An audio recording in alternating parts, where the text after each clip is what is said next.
కార్లు మార్చేసినట్టుగా భార్యలను వదిలేసి ఇప్పుడు నియోజకవర్గాల్ని కూడా అలవోకగా వదిలేస్తా ఉన్నావు. ఏం మనిషివయ్యా నువ్వు అని చెప్పి ఆయనను అడిగా. అందుకే దత్తపుత్రుల్లో కూడా ఈ మధ్య కాలంలో బీపీ బాగా కనిపిస్తా ఉంటది.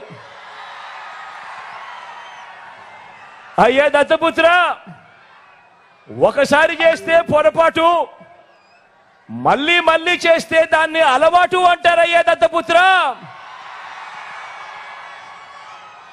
పవిత్రమైన సాంప్రదాయాన్ని నడి రోడ్డు మీదకి తీసుకురావడము, ఆడవాళ్ళ జీవితాలను చులకనగా చూపించడము ఘోరమైన తప్పు కాదా అని అడుగుతా ఉన్నాను. ఇది నేను అడిగితే తప్పు అట. నిన్ను చూసి ఇదే తప్పు ప్రతి ఒక్కరూ కూడా చేయడం మొదలు పెడితే, ఇలా 5 ఏళ్లకు ఒకసారి 4 ఏళ్లకు ఒకసారి భార్యలను మార్చడం మొదలు పెడితే అక్క చెల్లెమ్మలు బ్రతుకులేం కావాలి అని కనీసం ఆలోచన కూడా చెయ్యని ఈ పెద్ద మనిషిని నువ్వు చేస్తా ఉన్నది తప్పు కదయ్యా అని అంటే చాలు, ఆ పెద్ద మనిషిలో కూడా బీపీ విపరీతంగా పెరిగిపోతుంది.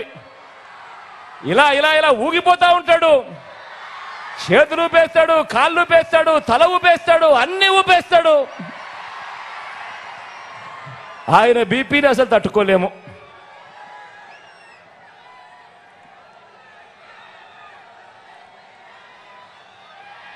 ఇలా అడిగినందుకు చంద్రబాబుకు కోపం, ఇలా అడిగినందుకు దత్తపుత్రుడికి కోపం, ఇలా అడిగినందుకు చంద్రబాబు వదిన గారికి కూడా కోపం.